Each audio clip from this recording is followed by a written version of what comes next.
ഞാൻ ഷെൽഫിൽ നിന്ന് ഒരു ടോപ്പും ജീൻസും എടുത്തണിഞ്ഞു.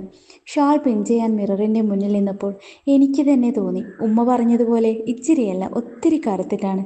ഇതിനു മുന്നേ ഒരുപാട് ആലോചനകൾ വന്നതാണ്. വന്നവർക്കൊന്നും എൻ്റെ നിറം ഇഷ്ടമായില്ല. ആദ്യമൊക്കെ ഉമ്മയ്ക്ക് വിഷമമൊന്നുമില്ലായിരുന്നു. പിന്നീട് ഉമ്മയ്ക്ക് ആദിയാകാൻ തുടങ്ങി. ചിലർ എൻ്റെ നിറം കുറവായിട്ടാണ് കാണുന്നത്. അവർക്ക് ആ കുറവ് മറയ്ക്കാൻ പാകത്തിന് സ്ത്രീധനം വേണം.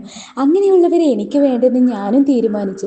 എനിക്ക് 18 വയസ്സായപ്പോൾ തന്നെ നാട്ടുകാരും വീട്ടുകാരും പറയാൻ തുടങ്ങിയതാണ്, ഇപ്പോൾ ഈ കല്യാണം ആലോചിക്കാൻ തുടങ്ങിക്കോ, അല്ലെങ്കിൽ പെണ്ണ് പുറന്നിറങ്ങിയിരിക്കുമെന്ന്. അവരോടൊക്കെ ഉമ്മ ഒന്നേ പറയാറുള്ളൂ, അതിനൊക്കെ ഇനിയും സമയമുണ്ട്, ഇപ്പോൾ അവർക്ക് ആവശ്യം വിദ്യാഭ്യാസമാണ്. അല്ലെങ്കിലും എൻ്റെ ഉമ്മ പൊളിയാണ്. ഉപ്പയുടെ മരണശേഷം ഈ കുടുംബത്തിൻ്റെ താളം തെറ്റാതെ കൊണ്ടുപോയത് ഉമ്മയുടെ മനോധൈര്യം കൊണ്ട് മാത്രമാണ്.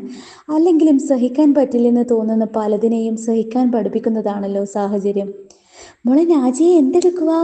അവരൊക്കെ വന്നിട്ട് ഒത്തിരി നേരായി.